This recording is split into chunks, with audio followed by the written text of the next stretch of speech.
옆에 계신 분들하고 한번 눈으로 인사하겠습니다. 샬롬. 잘 오셨습니다. 오늘 3부 예배 나온 여러분들을 주의 이름으로 축복하고 환영합니다. 저는 주일날 소아시아 7교회를 함께 나누고 있는데요. 오늘은 5번째 시간으로 4대 교회를 좀 보려고 합니다. 오늘 4대 교회를 나누려고 여러 가지 자료들을 참고하고 또 사전들도 보고 그러면서 참 불편한 내용들이 너무 많아서 가슴이 좀 먹먹한 그런 시간들을 보냈습니다. 저는 이 4대 교회를 좀 빼고 좀 말씀을 전하면 어떨까 할 정도로 가슴이 좀 먹먹한 시간들을 보냈는데요. 4대 교회는 칭찬이 없는 교회입니다.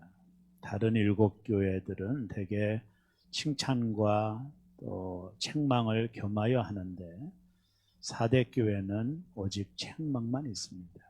그런 면에서 가슴이 좀 먹먹했고, 특별히 4대 교회를 살펴보면서 오늘 현대 교회들을 많이 좀 닮아 있다 하는 생각을 했기 때문에 제 마음이 더 가슴이 먹먹했었습니다. 4대라는 지역은 지도를 보면 알지만 고대 리디아 왕국의 수도였습니다. 이 4대라는 지역이요. 그리고 이 지역은 트몰루스 산의 북쪽에 있는 아주 전형적인 요새 지역입니다. 한마디로 말하면 고원지대인데 평지에서 높이가 한 450m 되는 곳에 도시가 형성이 되어 있는 말 그대로 천연 요새입니다. 성곽 안에는 소수의 사람들이 살고 있었고 이 성곽을 주변으로 위성도시가 소위 형성이 되어서 그 전체를 다 합해서 4대다 이렇게 지명했습니다. 4대라고 하는 이 지명의 뜻은 남은 자라고 하는 좋은 뜻이 있는 지역인데요. 오늘 예수님은 이 교회를 향하여 죽을 사자를 써서 죽었다 이렇게 슬픈 내용이 담겨져 있습니다. 4대는 최대 금 생산지로 부유한 도시였습니다. 도시 아래 흐르는 팍툴로스라고 하는 강에서 사금이 발견이 되어서 이 사금 덕택에 세계 최초의 금화를 주조했던 도시입니다. 지금 유물들이 발견된 것을 자료를 보니까 순금을 재련하는 데 쓰이는 도가니가 300개 넘게 지금도 발견이 되는 걸 보면 그 당시 이 4대 지역이 얼마나 사금 채취가 활발했던 지역이었는지를 알 수 있고요. 그러다 보니까 도시가 돈이 많을 수밖에 없겠죠. 금이 발견됐으니까. 그래서 이 도시의 특징은 사람들이 향락과 쾌락, 안일에 빠지는 그 도시의 이미지들이 나타납니다. 또한 이 지역은 섬유산업과 의료산업이 상당히 발달된 지역으로 경제적으로 상당히 부유한 지역이었습니다. 경제적인 풍요는 언제나 비례하듯이 사치와 방탕을 가져왔고 4대 지역은 그런 면으로 보면 영적으로 보면 돈도 많고 안전했고 누가 침략할 수도 없으니까요. 섬유와 의료 산업들이 발달됨으로 인하여 도시 전체가 아주 풍요로운 도시고 그에 비하여 향락과 사치와 방탕의 도시가 되었던 것입니다. 지역적으로 높은 암벽으로 둘러싸여 있기에 난공불락의 성이었습니다. 역사적으로 이 난공불락의 4대도 2번씩이나 요새가 파기되는 역사를 경험하게 되는데요. 첫째가 BC 549년경에 페르시아의 고레스 왕에 의하여 이 4대 이 성이 함락을 당합니다. 이건 전혀 상상하지 못할 일이 벌어진 거죠. 이 페르시아의 고레스 왕이 이 4대의 450m 되는 성을 어떻게 함락을 했느냐면 밤중에 도적같이 비탈진 곳에 밧줄을 타고 기어 올라가서 성을 함락을 했던 그런 역사가 BC 549년경에 일어나게 됩니다. 그 다음에 두 번째 성이 함락된 것이 BC 218년경에 안티오쿠스 대제에 의하여 점령을 당하는데요. 그때도 새벽에 첩코병들이 도적같이 뒷길로 비탈진 곳을 타고 올라가서 이 4대라고 하는 성을 점령한 역사적인 배경을 가지고 있습니다. 한마디로 말하면 게릴라 작전에 의하여 밤에 이 성이 함락이 된 것이죠. 밤사이에 도적같이 침공해 온 적들에 의하여 이 사대는 망한 경험이 두 번씩 가지고 있었던 그런 지역입니다. 오늘 계시록 3장 3절에 예수님이 하셨던 말씀을 주목해 보세요. 내가 도적같이 이르리니 어느 때에 내게 이르는지 내가 알지 못하리라. 뭐가 떠오르나요? 이 사대의 과거가 떠오르죠. 사대성이 안전하다고 했을 때 도적 같은 외적에 의하여 새벽에 함락된 것을 배경으로 하고 있는 거죠. 이 사대의 히스토리를 알았던 예수님께서 그 배경으로 말씀을 주시기를 나도 도적같이 너에게 올 거라는 것입니다. 주님께서 사대교회에게 전해진 메시지는 무엇이었나? 가슴이 좀 먹먹하고 또 듣기 어려운 부분들이 본문에 나오지만 그래도 오늘 말씀을 중심으로 오늘 저와 여러분의 교회와 한국교회를 한번 진단해 보도록 하겠습니다. 이 4대 교회에게 주셨던 주님의 첫 번째 메시지는 살았다 하는 이름은 있으나 죽은 자로다 라고 하는 주님의 명령이었습니다. 이 말씀을 적어놓고 제가 한참을 좀 고민을 했습니다. 이것은 정말로 충격적인 말씀이었습니다. 왜냐하면 이 4대 교회를 연구하다 보면 4대 교회가 이런 말을 들을 만한 교회가 아니었기 때문에 이 말은 더 충격적으로 저에게 다가왔습니다. 어떻게 보면 주님께서 오늘 새로운 교회를 바라보면서도 야, 네 교회가 살았다 하는 이름은 있으나 죽은 자라고 하는 책망을 하신다면 어찌 해야 될까? 가슴이 좀 먹먹한 시간들을 보냈습니다. 여러분 자신이 교회이기 때문에 여러분 스스로에게 예수님께서 야, 너 살았다 하지? 나 내가 볼 때 너는 죽은 자야 라고 주님이 나를 평가하신다면 어떻게 우리가 해야 될까? 오늘 계시록 3장 1절에 내가 내 행위를 아노니 내가 살았다 하는 이름은 가졌으나 죽은 자로다. 아주 쇼킹한 예수님의 말씀이죠. 먼저 주님은 4대 교회의 행위를 안다 이렇게 말씀하셨습니다. NIV 성경을 보니까 I know your deeds 이렇게 deeds라고 하는 복수를 썼습니다.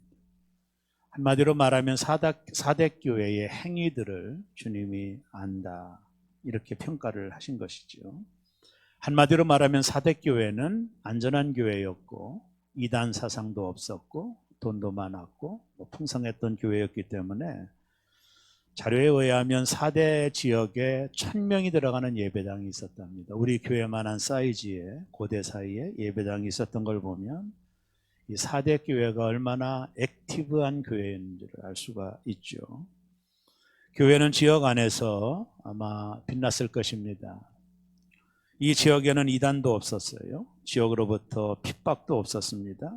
그들은 그들의 부를 가지고 번영하는 교회를 세웠고 수많은 교회 활동들이 4대 교회 안에 있었음을 자료를 통해 확인했습니다. 예수님께서 살았다라고 하는 헬라어 제스라는 단어는 활기차다라는 뜻입니다. 4대 교회가 마치 살아 움직이는 교회였다라는 표현이죠. 큰 예배당에 성도들은 교회 활동을 힘있게 했고 지역 안에서도 부러움의 대상이었을 것입니다. 누가 보더라도 완전한 교회 아닙니까?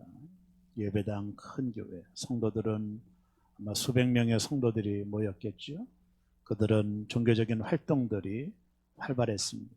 제자 훈련도 있었을 것이고 찬양단들의 활동도 있었을 것이고 구제와 선교 사업도 누구 못지않도록 활동했던 교회였을 겁니다.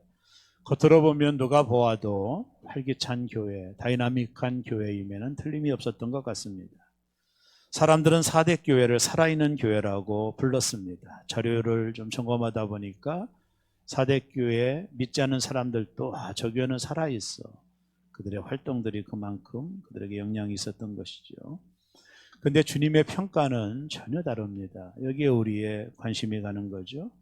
주님은 전혀 반대의 평가를 4대 교회에게 하셨는데요. 실상은 내가 죽었다. 너희는 너희 스스로 살아있는 교회, 또 지역 주민들에게 살아있는 교회라는 칭찬을 받지만 내가 볼 때 너희는 죽었다. 이렇게 평가를 내리고 있습니다. 4대 교회 성도들은 수많은 종교 행위가 풍성했습니다. 오늘날로 말하면 다이나믹한 종교 활동들이 교회는 있었던 것 같습니다. 그러나 주님은 생명이 없는 죽은 행위라고 평가를 하신 것이죠. 이것은 참으로 무서운 말씀 같아요. 그들은 살아있는 교회라고 생각했는데 그런 자원들이 있잖아요. 그런데 주님은 너희는 죽었어 라고 평가하는 것은 우리로 하여금 소름이 끼치게 하는 평가라고 봅니다. 한마디로 활기찬 교회 활동도 있었지만 내면적으로는 내가 볼 때 너희는 죽었다라고 하는 이 주님의 책망은 도저히 받아들이기 어려운 책망입니다. 한마디로 교인은 명목상의 교인이었다라고 하는 것이었죠. 죽었다라는 것은 뭘 의미하나요? 생명이 없는 것입니다. 제가 1부 때, 2부 때도 말씀드렸지만 제가 옛날에 장례식에 참 재미난 경험 하나를 했는데요. 젊은 성도 하나가 세상을 떠나서 옛날에는 다 집에서 장례를 했죠. 칠성판에다가 젊은 여자분을 모셔놨는데 가족들이 화장을 너무나도 이쁘게 해놔서 저는 가가지고 너무 놀랐어요. 살아있는 줄 알았어요. 눈만 감았지 금방 일어날 것 같아요. 눈썹도 그리고 입술도 바르고 정말로 금방 일어날 것 같은 그 시신을 제가 본 적이 있습니다. 그러나 그 시신은 죽은 거죠.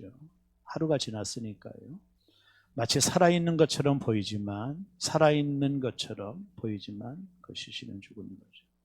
사대교회가 이처럼 생명이 없다라, 죽음과 살아있는다라는 것은 생명을 가리키잖아요. 사대교회는 생명이 없다라는 것은 엄청난 이야기입니다. 여러분, 시체와 살아있는 사람과 어떻게 차별이 되나요? 생명의 문제거든요. 생명이 떠나면 시체도 똑같지만 죽은 거거든요. 이게 지금 주님이 생명의 문제를 말씀하고 있고 너희 교회는 생명이 없다라고 지적을 하고 있는 거예요. 모양은 살아있는 것 같지만 생명이 없다라는 이 말은 엄청나게 제게 도전이 되는 말씀이었습니다. 그리스도인의 생명이 뭘까요? 예수 그리스도의 십자가와 복음이죠. 십자가와 복음, 이 고난의 한복판에서 버둥거리는 생명이 없었다라는 거죠. 사대교회를 향해 왜 죽은 교회라고 했을까?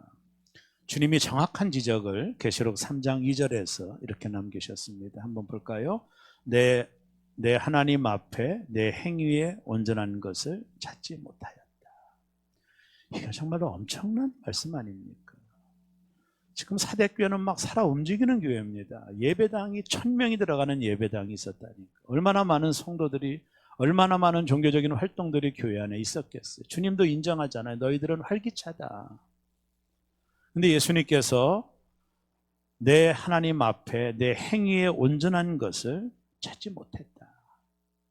행위에 온전한 것을 찾지 못했다. 제가 7교회를 연구하면서 느끼는 게 뭐냐면 7교회는 지상의 교회를 대표하는 완전성 있는 교회를 가리키는 거거든요. 근데 7교회를 예수님이 평가한 내용들을 가만히 한번 살펴보면 양에 대한 문제를 평가하지 않아요. 야, 예배석 교회 예배 크다 이 칭찬한 적도 없고 너에게 성도가 많이 모인다 그런 적도 없어요. 주님은 양을 평가한 것이 아니라 질을 평가하거든요. 너에게는 첫사랑을 잃어버렸어. 너희는 니고달랑의 꾀임에 빠졌어. 너희는 이사벨이라고 하는 사악한 여자를 너희가 인정을 했어. 이런 질적인 문제를 주님이 평가했지 교회 사이즈, 성도들의 수 이것은 평가에 들어가지 않는다라는 것을 발견하게 되었습니다. 사대교회는 큰 교회였습니다. 교회 안에 훌륭한 예배도 있었고 퍼포먼스가 있는 예배들이 있었겠죠. 침묵 예배, 전통 예배, 새신자 구도자 예배, 찬양이 살아있었을 것이고 교육기관이 활발하게 움직였던 교회임에는 틀림이 없습니다. 수많은 성경 공부와 제자 훈련이 상존해 있었을 것입니다.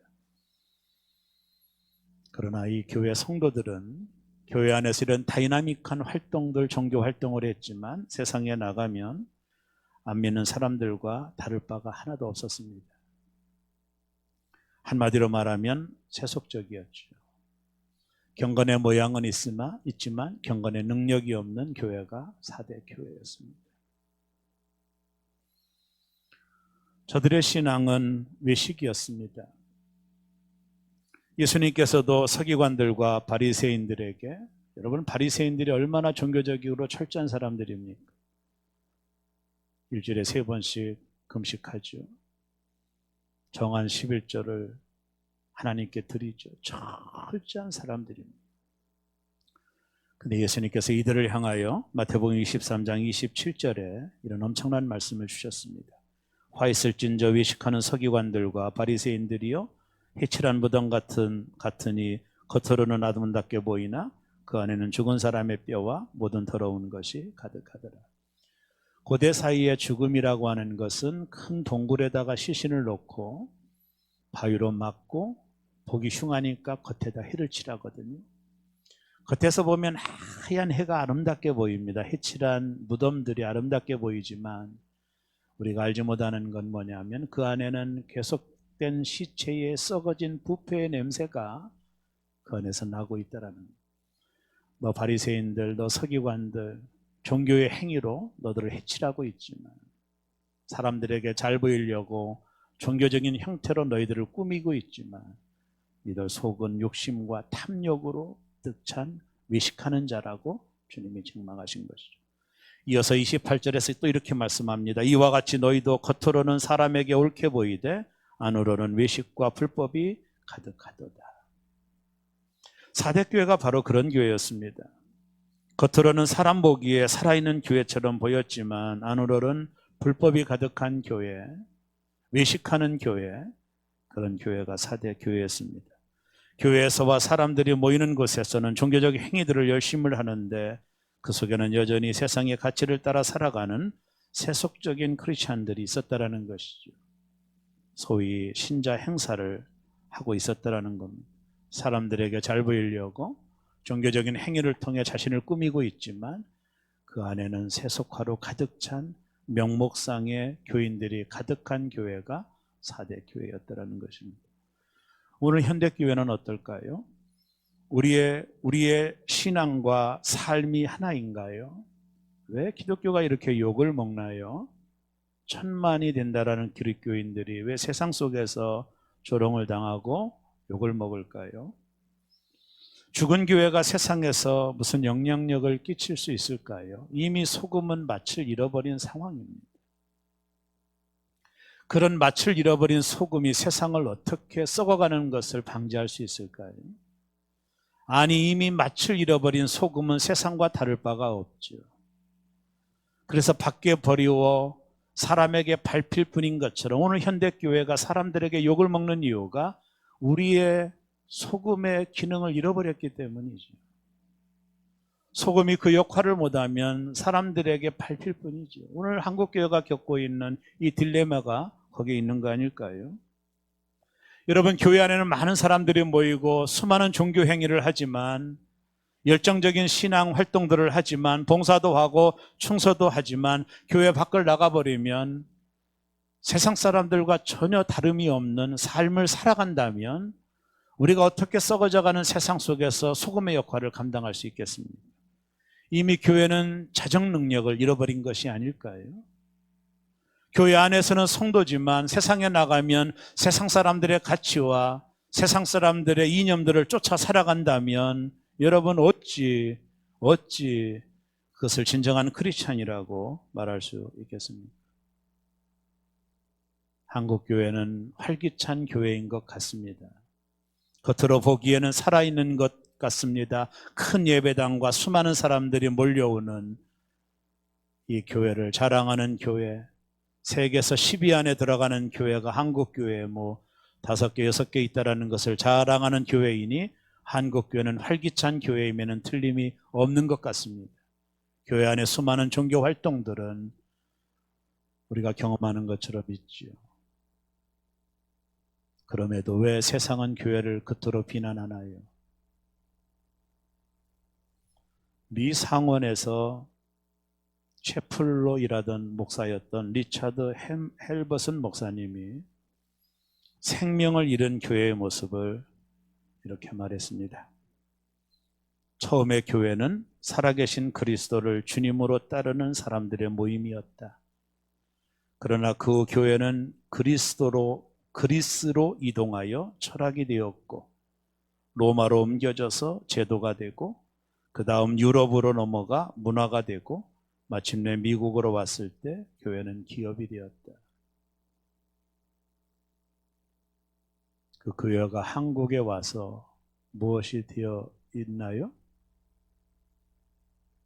교회가 한국에 와서 교회는 대기업이 된 거죠. 그러니 목사가 자식들에게 기업의 총수처럼 교회를 물려주는 거죠.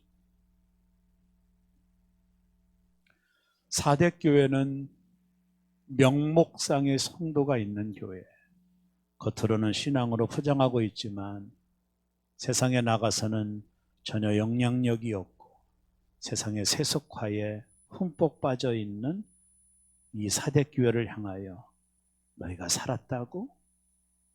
너희는 죽었어. 내가 볼 때 너희에게 온전한 것을 찾지 못해. 이렇게 하시는 거예요. 이 교회를 향하여 주님이 이렇게 말합니다. 깨어나라. 돌체 깨어나라. Wake up. 깨어나라. 헬라어로 그레고리오 깨어나라. 4대 교회여 깨어나라. 4대 교회는 여전히 죽어가고 있었는데 자신들은 그 사실을 모르고 있었다라는 사실입니다. 이게 더 비참한 거죠. 개구리 한 마리를 냄비에 넣고 따뜻한 물에 개구리를 넣으면, 그리고 밑에서 불을 떼면 개구리는 따뜻하다 하면서 자기가 정말로 죽어가는 것을 모르며 개구리는 뜨거운 물에 죽어가는 것이죠. 4대 교회 문제는 여전히 자신들이 죽어가는 것을 모르고, 아니 자신이 죽었다라는 것을 모르는 그 문제에 있는 겁니다. 자정 능력이 없는 것, 자신들을 볼 수 있는 눈이 없는 것. 여러분, 그것이 4대 교회의 더 비참한 것입니다. 그럼에도 예수님은 포기하지 않고 이 4대 교회를 향하여 깨어나라 이렇게 말씀을 주고 계신 거예요. 오늘 계시록 3장 2절에 보면 너는 일깨어 그 남은 바 죽게 된 것을 굳건하게 하라. 내 하나님 앞에 내 행위에 온전한 것을 찾지 못하였느니. 너는 일깨어 그 남은 바 죽게 된 것을 굳건히 하라. 그나마 다 죽어가고 있는 것을 붙잡고 깨어나라. 이렇게 말씀하고 계신 것이 Wake up. 잠에서 깨어 정신을 똑바로 차리라는 뜻입니다. 너의 종교적인 행위, 종교적인 활동을 통해 네가 참 신자라고 하는 착각을 벗어 던져버리고 내가 깨어나라 하는 것이죠. 이 단어는 현재 시제입니다. 헬라어 시제로 현재형입니다. 즉 계속해서 깨어나라는 것입니다. 예수님을 믿으면서 계속해서 깨어있지 못하면 죽은 자 아니면 죽어가는 자 중에 하나일 것입니다. 어차피 죽은 자는 깨어날 수 없기 때문입니다. 여기선 죽은 자란 겉모양만 풍성한 죽은 행위들을 하다가 지옥에 가게 되는 자들을 의미하는 것입니다. 예수님 말씀하셨죠? 내 행위에 온전한 것을 찾지 못했다. 주님이 나를 보고 그렇게 말한다면 이게 얼마나 무서운 말입니까? 주님, 내가 30년째 신앙생활 하는데요. 아니야. 내가 내 행위를 보니 온전한 게 없어. 예수님은 우리의 뭘 보실까요? 행위입니다. 내가 목사라는 가면으로 포장하고 있더라도 그것이 나를 대변해 주는 게 아닙니다. 내가 교회 중직자라고 하고 있더라도 주님이 나의 중심을 보며 너는 죽었어.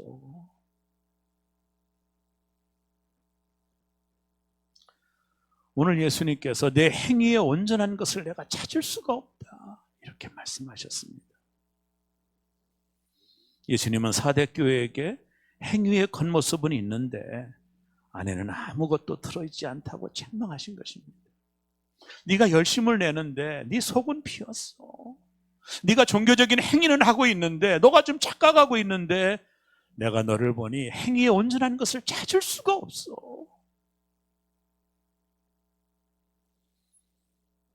이제 주님께서 4대 교회를 향하여 또 선포하시죠. 주님은 이 교회를 버리고 싶지 않았던 것이죠. 계시록 3장 3절을 주목해 보세요. 그러므로 내가 어떻게 받았으며 어떻게 들었는지 생각하고 지켜 회개하라. 만일 일깨지 아니하면 내가 도둑같이 이르리니 어느 때 내가 이르는지 내가 알지 못하리라. 성도들아, 니들이 4대 성에 있을 때 안전하다 할 때 도둑같이 멸망당했지? 나도 그렇게 임할 것이라며 3가지 헬라어 시제를 주님 말씀합니다. 프네모티오, 기억하라. 처음 들은 복음을 기억하라. 둘째, 테레오, 붙들라. 셋째, 메타노에오, 회개하라. 예수님은 사대교회에게 너희가 지금 죽은 자이니 다시 한번 처음에 너희가 듣고 배웠던 복음, 그 원초적인 복음, 예수님의 십자가와 부활을 바라봤던 복음, 그 복음 앞에 너희가 헌신했던 너의 열정적인 신앙, 오직 하나님만이 전부라고 고백했던 신앙, 하나님이 나의 주라고 고백했던 너가 처음 들었던 그 복음의 신앙을 기억하고 그 복음을 굳게 잡고 그 복음에 근거하여 너희가 회개하라고 말씀하고 계신 것입니다. 죽어가는 자가 할 일은 뭘까요? 먼저 기억하는 것입니다. 내가 들은 복음을 기억하는 것입니다. 내가 처음에 들었던 그 복음을 기억하는 것이 필요한 것입니다. 바울 사도가 사도행전 20장 31절에서 이렇게 말합니다. 그러므로 여러분이 일깨어 내가 3년이나 밤낮 쉬지 않고 눈물로 각 사람을 훈계하던 것을 기억하라. Remember, 기억하라고 말씀하고 계십니다. 우리는 착각하면 안 됩니다. 나의 신앙의 행표를 보고 잘했다 칭찬하는 말에 솔깃하면 안 됩니다. 내가 얼마를 예수를 믿었고 내가 직분이 뭐고 여기에 여러분이 속으시면 안 됩니다. 내가 처음 들었던 그 복음을 기억해야 되는 것입니다. 내가 십자가 앞에서 눈물을 냈던 그 복음, 내가 그 복음 앞에 감격했던 그 복음, 내가 예수 그분으로 만족했던 그 복음을 내가 기억해야 되는 것입니다. 그렇지 않으면 주님께서 도적같이 오신다라고 경고하고 있는 것입니다. 예수님께서 마태복음 24장 41과 44절에 보면 그러므로 깨어 있으라. 어느 날에 너희 주가 임하는지 너희가 알지 못함이라. 너희도 아는 바니 만일 집주인이 도둑이 어느 시간에 올 줄을 알았더라면 깨어 있어 그 집을 뚫지 못하게 하였으리라. 이러므로 너희도 준비하고 있으라. 생각하지 않을 때에 인자가 오리라. 지금 한국교회는 세속화 속에 잠겨 있습니다. 우리는 이미 소금의 맛을 잃어버린 교회가 되었고, 그래서 맛을 잃은 소금은 버리워졌고 세상 사람들이 밟고 있는 것입니다. 우리는 스스로 종교 행위를 통해 우리는 신앙생활을 잘하고 있다고 생각합니다. 그러면서 점점 죽어가는 것이죠. 여러분, 물고기는 잠잘 때도 죽을 때도 눈을 감지 않는다고 그래요. 여기에 착안했던 그 초기 그리스도인들이 있었어요. 원시 기독교인들이죠. 초대교회 성도들이 로마의 핍박을 받고 지하동굴 카타콤으로 들어갔습니다. 이곳은 원래 시체를 매장하는 곳인데 이곳에 다 들어갔어요. 핍박이 너무 심해서 로마는 장례지를 신성 불가침한 곳으로 여겼기에 이곳에는 접근을 못해서 이들은 다 이곳으로 들어갔습니다. 자료에 보면 어떤 분은 여기서 태어나서 여기서 죽었어요. 대다수가 그랬습니다. 한 번도 밖에 나와보지를 못했습니다. 이들은 이 지하동굴에 그림 하나를 그려놨습니다. 물고기 그림이었습니다. 이들은 이렇게 생각했습니다. 자나깨나 영적으로 깨어있자. 그 상징으로 물고기 그림을 이 카타콤 내벽에다가 붙여놨습니다. 자신들 스스로 살아있다고 생각했지만 그러나 주님이 진단하실 때 너희는 죽었다라고 판단을 받은 겁니다. 종교적인 행위는 활발했고 다이나믹한 종교 활동들은 있었지만 그러나 내가 너희를 볼 때 온전한 행위를 찾지 못하겠다라고 주님은 말씀을 하시는 것입니다. 근데 오늘 복음은 놀랍게 역설이 일어납니다. 셋째, 흰옷 입은 자가 있다. 저는 이 말씀 앞에 큰 충격을 받았습니다. 아마 이 말씀을 하실 때 주님은 기뻐했을 것입니다. 사대교회는 죽은 교회라고 평가하셨던 주님이 그럼에도 교회 안에 흰옷 입은 자가 있다라고 구체적으로 말씀을 하셨습니다. 요한계시록 3장 4절을 보면 그러나 사대에 그 옷을 더럽히지 아니한 자 몇 명이 내게 있어 흰옷을 입고 나와 함께 다니리니 그들은 합당한 자인 양거라. 이 본문은 저에게도 큰 충격이었습니다. 왜 충격이었느냐 하면 사대교회 그 거대한 교회 안에 수백 명의 사람들이 있었을 텐데 주님은 그 중에 몇 명만 흰옷을 입고 있더라고 평가를 했습니다. 살아있는 신자가 있었다라는 겁니다. 그게 참으로 소수였다라는 것입니다. 그들을 예수님은 흰옷 입은 자라고 표현했어요. 이것은 4대 지역의 문화를 알면 금방 이해가 돼요. 4대 지역은요, 옷을 입고 다니는데 되게 흰옷을 많이 입었는데 옷에 오물이 묻고 더러워지면 시민에서 명단에서 빼버렸대요. 이런 문화적인 배경을 가지고 있는 거예요. 그러니까 옷이 더러워지면 시민권을 박탈당한 거예요. 예수님이 그 말씀을 지금 하시는 거예요. 사대교회 안에 그 옷을 더럽히지 아니한 몇 명이 있다. 이 말은 역설적으로 말하면 다 더러워졌다라는 거예요. 근데 그 몇 명이 흰옷을 입고 있었다라는 거예요. 흰옷이 뭘까요? 제가 수많은 자료들을 보면서 흰옷은 승리의 상징 여러 가지 코멘트들이 있지만 계시록을 가지고 이해를 해보자. 요한계시록 7장 14절을 한번 보면은요, 큰 환난에서 나오는 자들인데 어린 양의 피에 그 옷을 씻어 희게 하였는지라. 여기 보면 흰옷 입은 자들이 나오는데 큰 환난에서 나오는 자들인데 어린 양의 피에 그 옷을 씻어 희게 하였느니라. 흰옷 입은 자는 누굽니까? 큰 환난을 겪고 나온 자들입니다. 자, 이들이 왜 큰 환난을 겪었나요? 왜 이들이 큰 고난을 겪었나요?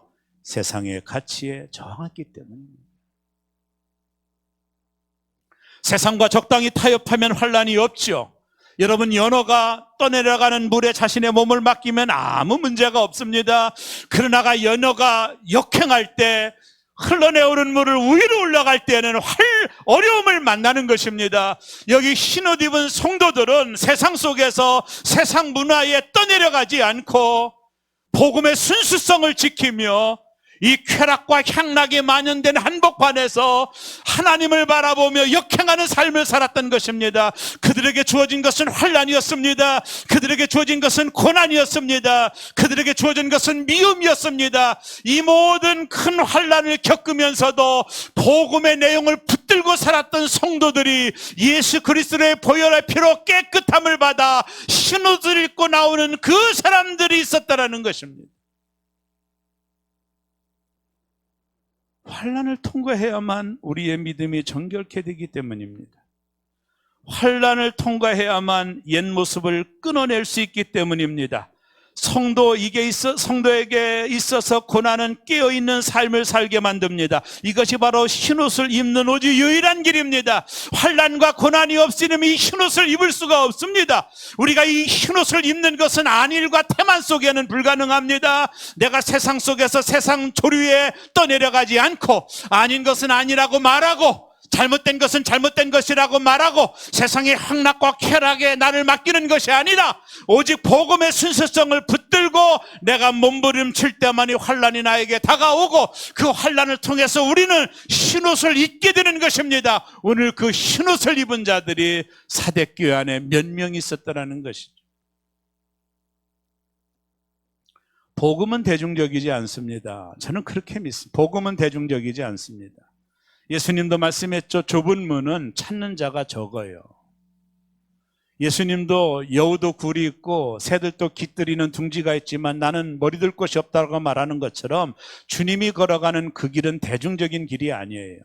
좁은 길은 많은 사람이 가지 않아요. 소수만이 가기에 몇 명만이 흰옷을 입는 것입니다. 여러분, 교회는 수많은 교인이 있고 수많은 신자가 있습니다. 여러분, 교인은 교회를 오는 분들입니다. 근데 이분들은 교회 밖에 나가면 세상 사람들과 다를 것이 아무것도 없습니다. 그냥 비즈니스 때문에 나오고 자신의 사업을 확장하기 위해서 나오고 하나님 잘 달래가지고 복을 받으려고 나오는 겁니다. 이게 교인입니다. 여러분, 그러나 신자는 세상에 나가면 세상의 문화와 문물과 풍조와 가치관을 거부하는 겁니다. 그것 때문에 환난이 오는 겁니다. 너희가 세상에서 미움을 받으면 복이 있다라고 말합니다. 왜냐하면 너희가 예수 정신으로 살기에 이 세상은 악한 곳입니다. 이 세상의 풍조와 이 세상의 가치관을 우리가 역행하려면 환난은 당연히 받는 것입니다. 의를 위하여 핍박을 받는 자는 복이 있는 것이고 그 핍박을 받는 자는 소수일 뿐입니다. 많은 사람들은 그것을 가려고 하지 않습니다. 복음은 대중적이지 않습니다.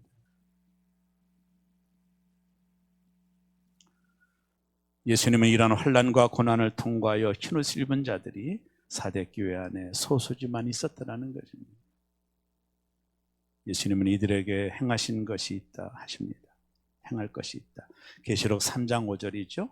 이기는 자는 이와 같이 흰옷을 입을 것이요 내가 그 이름을 생명책에 결코 지우지 아니하고 그 이름을 내 아버지 앞과 그의 천사들 앞에서 시인하리라. 제가 설명해 볼게요. 우리가 주님 앞에 섰습니다. 내 이름이 뭐냐? 이진상입니다. 내 이름 없는데? 아니, 주님 무슨 말씀을, 제가 40년 목회하다 왔는데요. 제가 성전도 건축하고 왔는데요. 내가 귀신도 내어 쫓았는데요. 아니, 내 이름 없어, 생명책에. 주님이 물어봅니다. 하나님 아버지 이름 아세요? 천사들아, 이진상 이름 알아? 우리도 모르겠는데요. 생명책이 뭘까요? 요한계시록 20장 12절에 보면 또 내가 보니 죽은 자들이 큰 자나 작은 자나 그 보좌 앞에서 있는데 책들이 펴있고 또 다른 책이 펴졌으니 그 생명책이라 죽은 자들이 자기 행위를 따라 책들에게 기록된 대로 심판을 받으니. 예수님은 사대교회의 흰옷 입은 자들에게 세속화된 한복판에서 복음을 위해 고난과 환난을 통과하고 있는 그들에게 너의 이름이 생명책에서 지워지지 않을 것이라고 약속하고 계신 것입니다. 그 이름을 내 아버지 앞과 그의 천사들 앞에서 시인하리라. 이 얼마나 놀라운 말씀입니까? 흰옷 입은 자들, 그들이 누구인지 우리는 알 수 없지만 예수님은 그들의 이름 하나하나를 하나님과 천사들 앞에서 불러주시겠다고 약속하고 있는 거죠. 이들은 고난의 한복판에서 어려움을 겪었을 것입니다. 십자가 때문에 고난을 당했고 욕을 먹고 핍박을 받았을 것이고 이들의 이름은 드러나지 않았지만 예수님께서 하나님 앞과 천사들 앞에서 내가 너의 이름 세 자를 똑똑히 불러줄게 말씀하고 계신 것이죠. 오늘 우리 교회 안에 몇 명이나 흰옷을 입고 있을까요? 여러분은 그 몇 사람이 되기를 원치 않으시나요? 그 몇 사람이 사대교회를 살리고 있었던 것입니다. 아브라함 시대에 하나님이 소돔 고모라가 너무 죄가 관영하니까 아브라함에게 아브라함아, 내가 소돔 고모라를 멸망해야겠다. 그때 아브라함의 조카 롯이 거기 있었기에 하나님은 공의로운 거 인정하지만 하나님은 사랑이 많지 않습니까? 제가요 가서 의인 50을 찾을 테니까요, 하나님 의인 50 찾으면 멸망하지 않을 거죠? 내가 그렇게 하마. 아브라함은 소돔 고모라 가서 세속화에 물들지 않은 의인 50을 찾았지만 찾지 못했습니다. 하나님을 또 찾아갔습니다. 하나님 40이면 어떨까요? 그래, 내가 40 있어도 멸망하지 않을게. 찾았지만 40도 없었습니다. 30명, 20명. 하나님께 마지막 최후 통첩을 합니다. 하나님, 의인 10명이며도 있어도 이 성을 멸하지 않으시겠죠? 그래, 내가 의인 10명만 있어도 소돔과 나를 멸망하지 않으실게. 아브라함은 눈을 씻고 찾았지만 의인 10명이 없어서 그 거대한 도시가 유황불에 들어가 버리고 말았습니다. 여러분이 그 흰옷 입은 자가 되어 새롬교를 살리시기 바랍니다.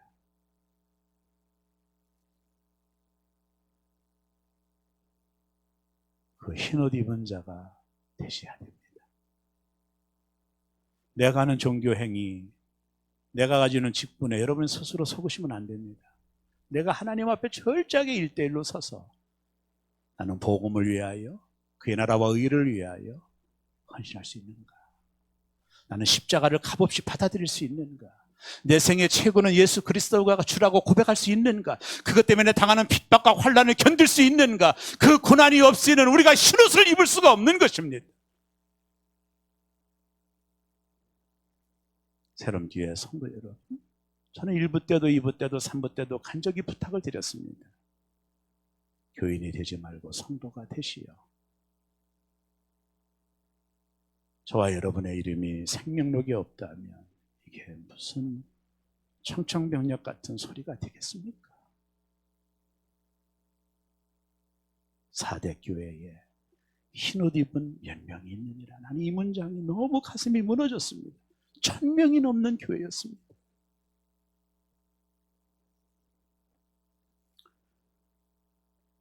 고난과 환난은 흰옷을 입는 비결입니다. 저와 여러분 모두가 주님 앞에 섰을 때